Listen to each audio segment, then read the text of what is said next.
about 6 or 7 years ago, the Westport Fisherman's group, who is basically an environmentalist group with the purpose of preserving the Westport River and its tributaries, so that they keep the shellfish harvestable in town and so forth.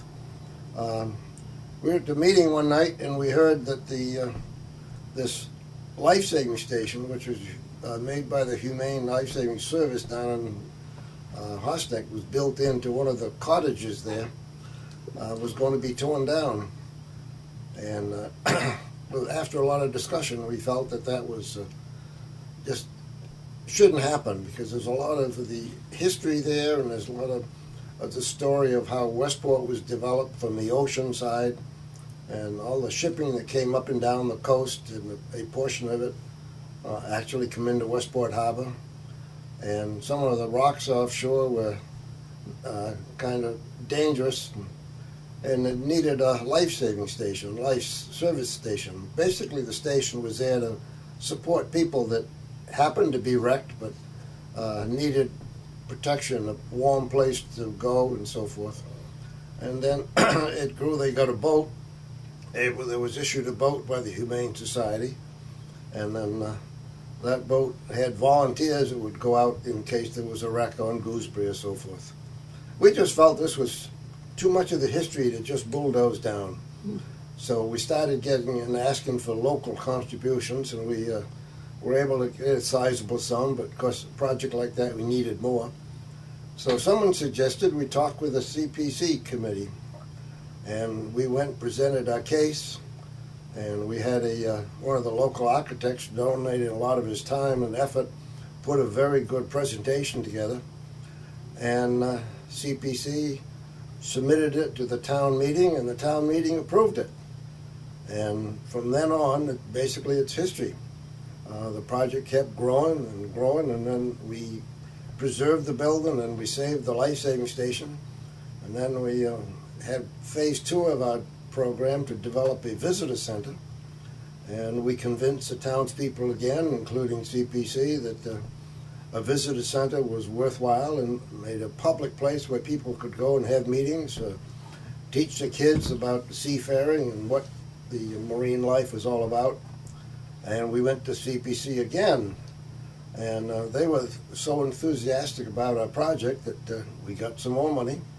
And the DCR that actually owns Horseneck Beach and actually owns the property, the fishermen just have a lease on it, 30-year lease.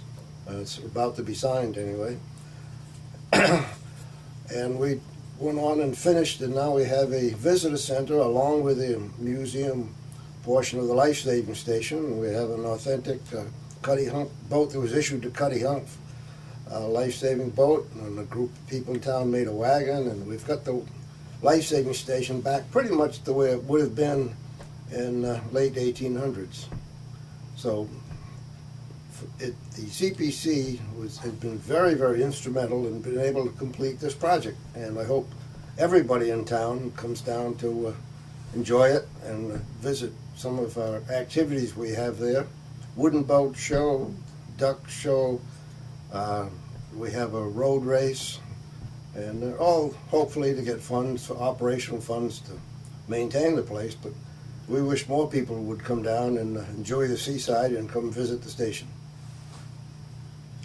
The whole thing took about 3 years from start to finish, and it actually turned out to be fairly easy to raise the funds for this. One of the things that happened was that when CPC gave us the original grant, I think it inspired DCR, who were poised to bulldoze the thing down, and suddenly they announced they would double the money.